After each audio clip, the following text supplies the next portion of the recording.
발언의 당사자인 빌 해거티 미국 연방 상원 의원은 윤석열 대통령도 언급한 트럼프의 측근 인사입니다.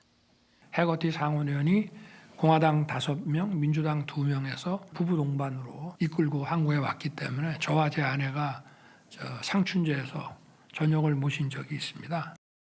이런 해거티 의원이 방위비 분담금 재협상 필요성을 주장했습니다. Those investments were made at a time when these economies were collapsed. They were developing countries. Today, they are fully developing countries. It's entirely relevant and I think appropriate for President Trump to discuss with them the level of support.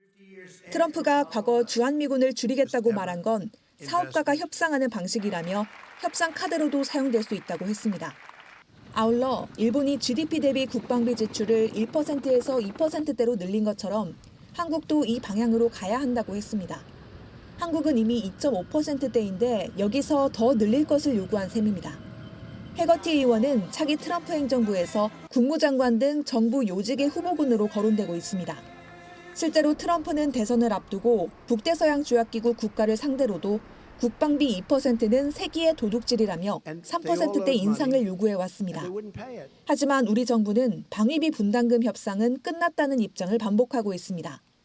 대통령실 고위 관계자는 어제 트럼프 2기 출범에 대비한 회의 이후 협상 결과가 양국의 호혜적인 이익에 기초한 것이라는 점을 미국 측에 자세하게 설명할 것이라고 했습니다. 미국 대선 다음 날인 지난 6일에도 고위 관계자는 기존 협상이 기준점이 될 것이라고 했는데 보다 치밀한 전략이 필요하다는 지적이 나옵니다. JTBC 김재현입니다.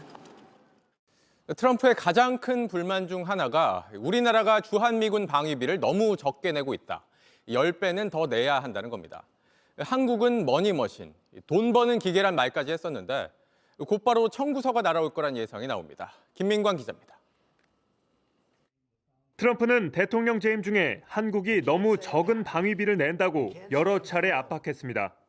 We have right now 28,000 soldiers on the line between North and South. Right? 28,000 soldiers. They pay us peanuts. Peanuts.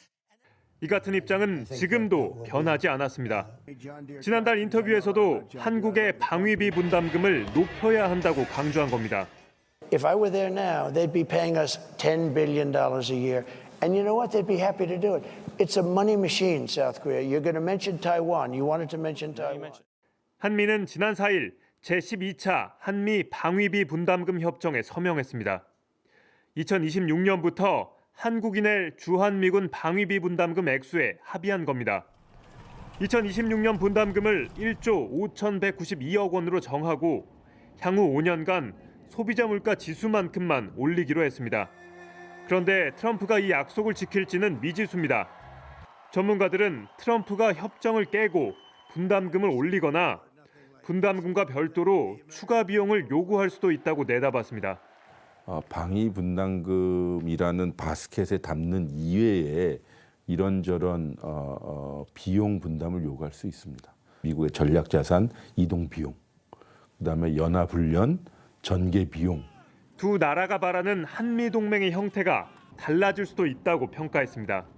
우리는 동맹의 정신에 입각하여 서로 도움 주고 도움받는 동맹을 진보시키고 싶어 하지만 트럼프 당선 이후에 미국은 비용을 청구받게 되는 거래적 동맹의 모습을 띌 것이 예상이 됩니다. 미국에선 방위비 협정이 행정명령으로 간주돼 대통령 결단에 따라 일방적 파기가 가능합니다. JTBC 김민관입니다.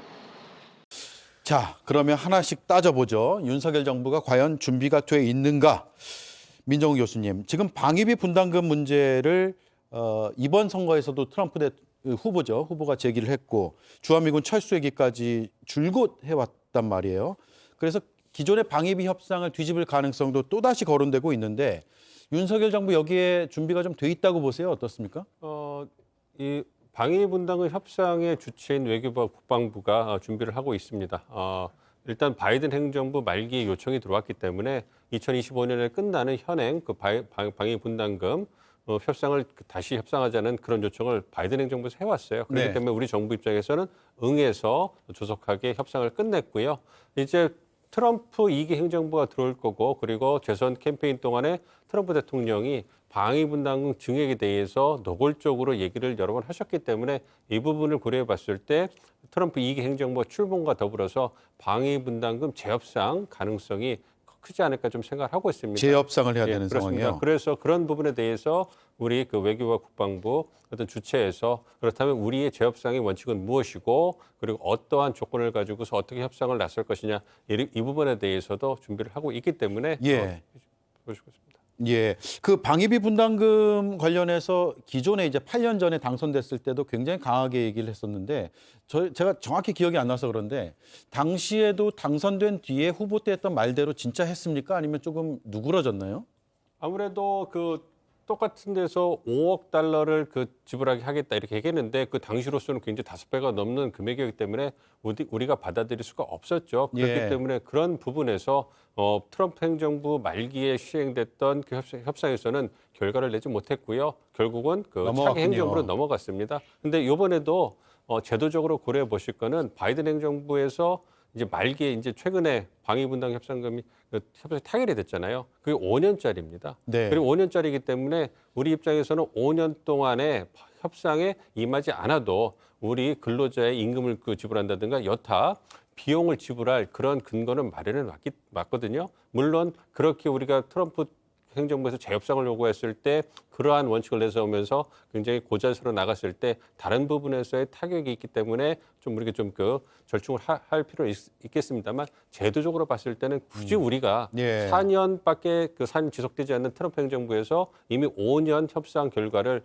확보해놓은 상황에서 우리가 재협상을 꼭 임해야 되는 것은 아니다. 그러네요. 이런 측면이 있다는 부분을 좀 말씀드리고 싶습니다. 예, 그래서 이게 협상을 하면 어떤 내용을 하느냐보다는 재협상을 하느냐 마느냐를 가지고 이슈가 될 가능성이 커 보이겠네요.